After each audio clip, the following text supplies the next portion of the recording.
A while back I posted on YouTube, why did I leave Texas? And you can see I have my South Dakota plate on my car, and it's fun to watch all the reasons why people think I left. Truth is, I didn't leave Texas. I have no intention of leaving Texas.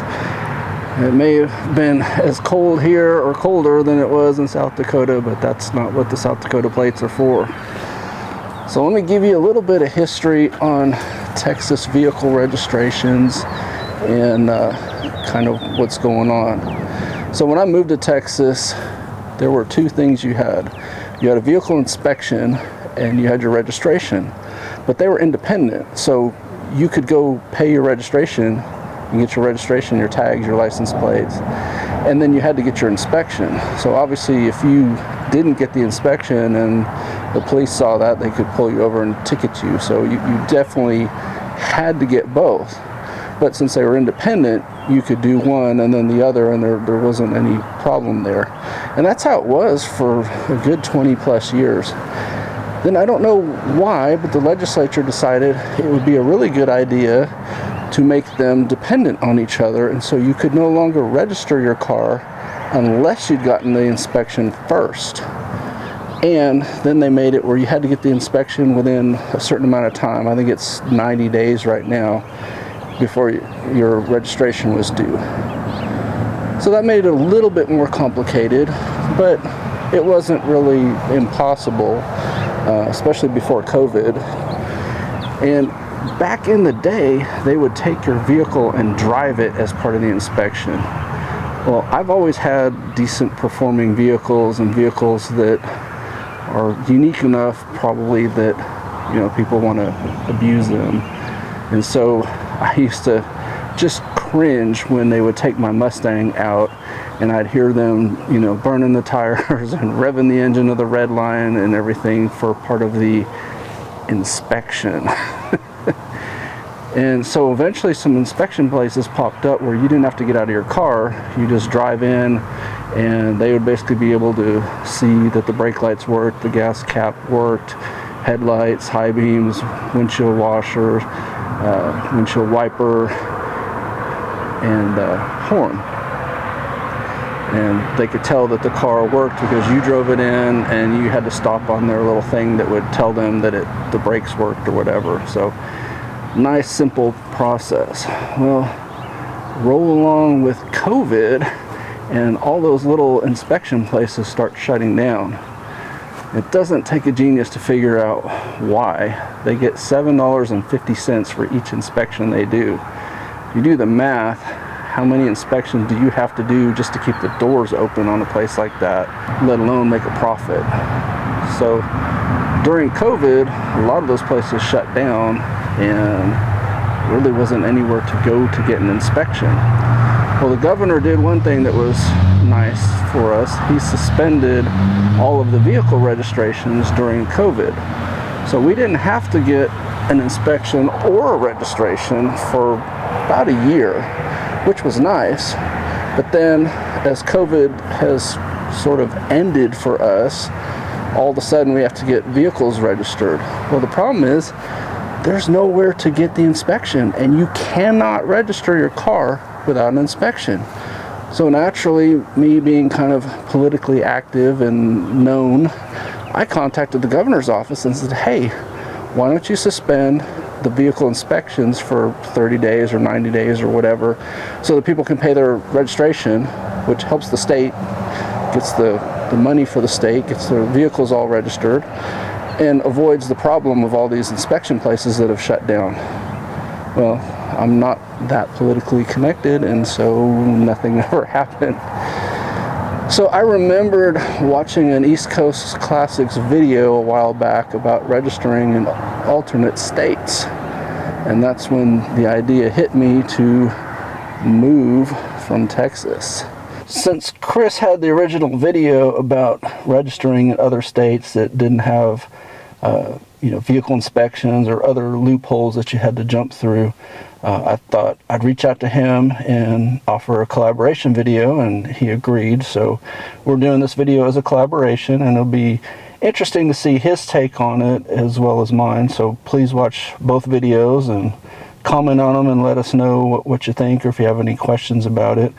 But I learned quite a bit going through this process, and hopefully I can share that info with you, and you can make a decision about whether or not you want to register in a state like South Dakota.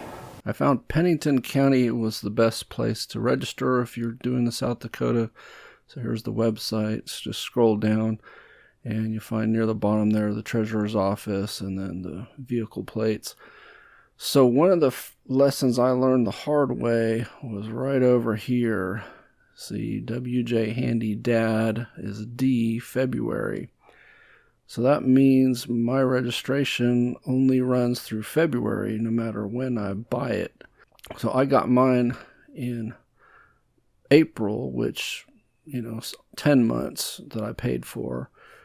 So you just want to pay attention to that list there and see where you fall, and then either eat the fact that you're paying for a year but only getting so many months, or time it so that you get the maximum. Now, I don't know what they would have done if I had registered, say, in January. Would they only give me 1 month? That I don't know. Then there's just some more info on their website here. There's different fees that they charge and so forth. Obviously, I haven't run across renewing yet, but I think it's going to be pretty straightforward to renew from here on out. Getting the plates in the first place was the toughest. And this interests me here because they charge a 4% sales tax if you are buying your car new, but if you've already paid a tax, then you can use a credit. It's like Texas charges 6.5%. So every vehicle I buy from here on out, if I register them in South Dakota, I'll only pay 4% tax, which is great. And I had to do the mail option here, so send it to that P.O. box, and they were great, very professional, and did it very quick. One thing I learned was paying by phone is definitely an option. If you want to just pay by credit card, that way there's no surprises on your amount or anything. In my case, I had calculated everything out, and then when I sent it in, I was 50 or $100 off because there were some other fees that weren't on the form. So if you do the credit card thing, then you just make one payment. Next, looking at the fees for license plates, I found them to be very competitive with Texas. The major difference was the Charger weighs 100 pounds less than the Crown Vic according to the title, so it ended up being about $25 a year cheaper to do it. But other than that, like I said, it was very competitive with the typical registration fee.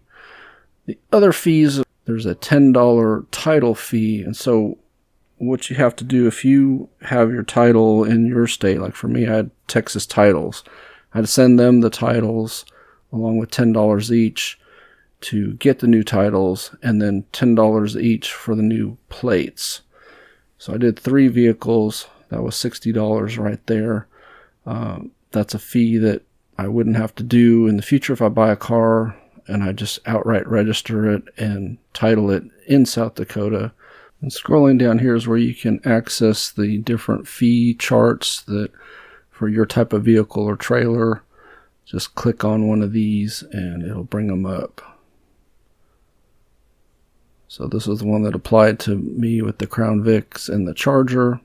You see, the lighter your vehicle, the less expensive it is, as well as if you reach a certain age threshold with your vehicle, then it drops as well.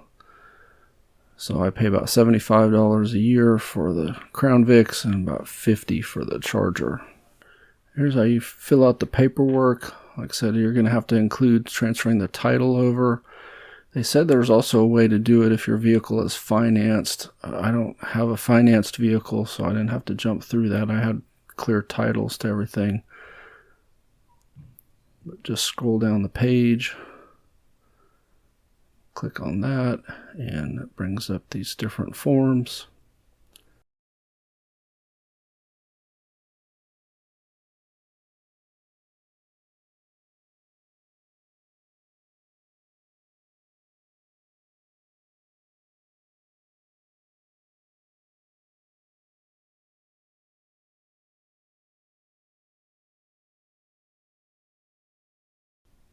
And it's nice because you can type in these boxes and fill it out on your computer and then just print it out and send it in. As far as I could tell, there wasn't a way to submit this online. That would be ideal. So just fill in your vehicle information in those boxes and then check the appropriate boxes for your particular situation.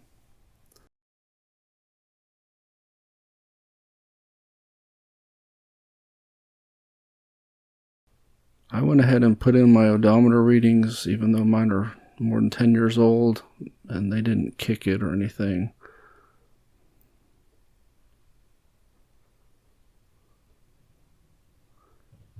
And then some of this part was a little confusing because it says type of ownership, and the customer type, I just went ahead and chose individual, but so you see this pull down menu, it doesn't make any sense. So I left that blank and they didn't kick it. And then I put in my driver's license there. One thing, they require a copy of your driver's license and social security card as well as your original titles when you send this in.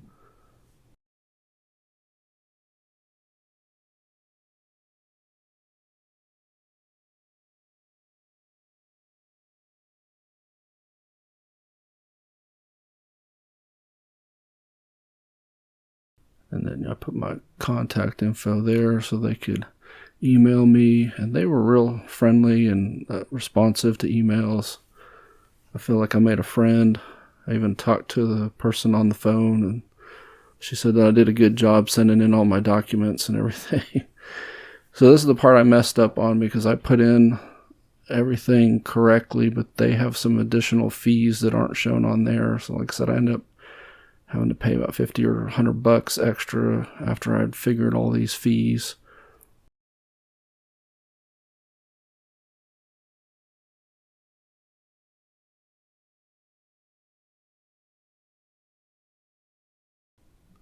And I use a lien holder.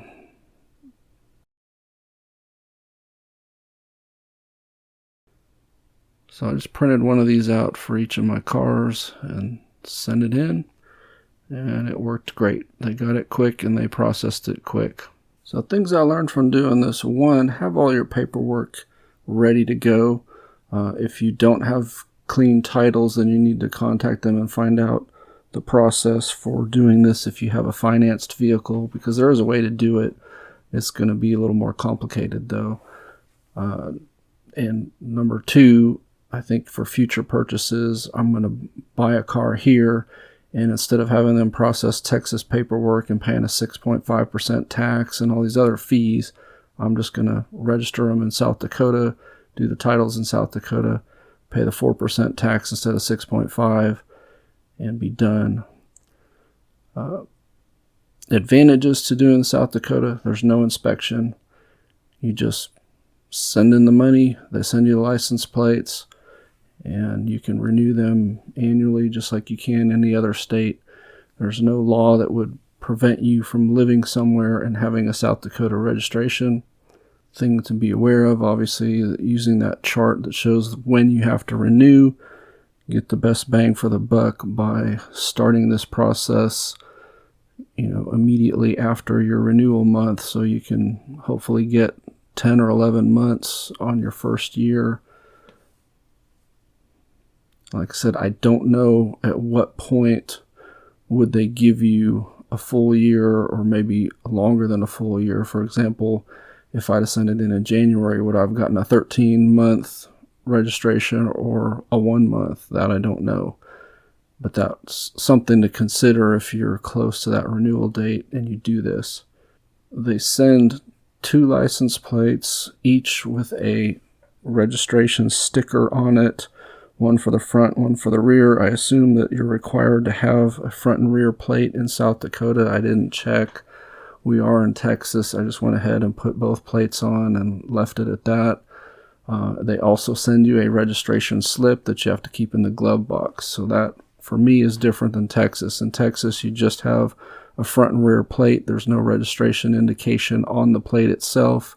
And then you have a separate window sticker that goes in the lower left corner of your windshield that shows the registration expiration as well as the county that you live in. I haven't noticed any prejudice from having these. That may be because I live in a college town where there are lots of out-of-state vehicles driving around, as well as a touristy town with people coming to see Chip and Joanna. There's a lot of out-of-state visitors, so I don't see a whole lot of South Dakota plates locally, but I do see a lot of out-of-state plates. And like I said, so far I haven't experienced any adverse effects at all. I haven't been harassed by the police or harassed by locals or anything like that. So it seems like it's just been a good thing for me, not having to mess with the vehicle inspections, not having other people drive my car, that sort of thing. And it should save me annually probably about $50 to $100. Like I said, the inspection fee here is $750 per vehicle, but the state charges another $750 on top of that when you register it. So I'll save that $15 total on each vehicle. Plus, like I said, the charger is about $50 in South Dakota, where it's $75 here. The Crown Vics are about $75 a piece here, and they'll be about the same in South Dakota. So the interesting thing is my truck is a farm truck, and in Texas, if you have a farm, you get half price registration for any farm vehicles. So it's actually cheaper for me to keep Texas registration on my truck and trailers because they're used for farm activities, and I can transfer those to South Dakota, but they don't have a farm discount as far as I can tell, and so I'd end up paying more. Although I have considered it just to avoid the hassle of getting inspections, because like I said, the whole reason for me doing this is to avoid getting inspections. It's not because my vehicles won't pass. They'll all pass inspection fine. It's just a pain to go get an inspection, whether you have to have them drive your car and wait for them, or whether you sit in your car and wait in line for them to do it. It's just, to me, I don't have the time and I don't want to mess with that. And so that's why I'm doing this. And so for me, it's a great thing. Just send this off and be done. I'm really looking forward to seeing what Chris says about this. I'll put a link to his video in the description, as well as links to access all those websites and forums and everything that I mentioned in the video. But I hope this was helpful, and leave some comments to let me know what you think. If you have any questions or you're thinking about doing this, I'm sure there are some states where this is a great opportunity compared to registering in your own state. With Texas, like I said, it's kind of a minor advantage to switching to South Dakota. But I'm looking forward to seeing what y'all think.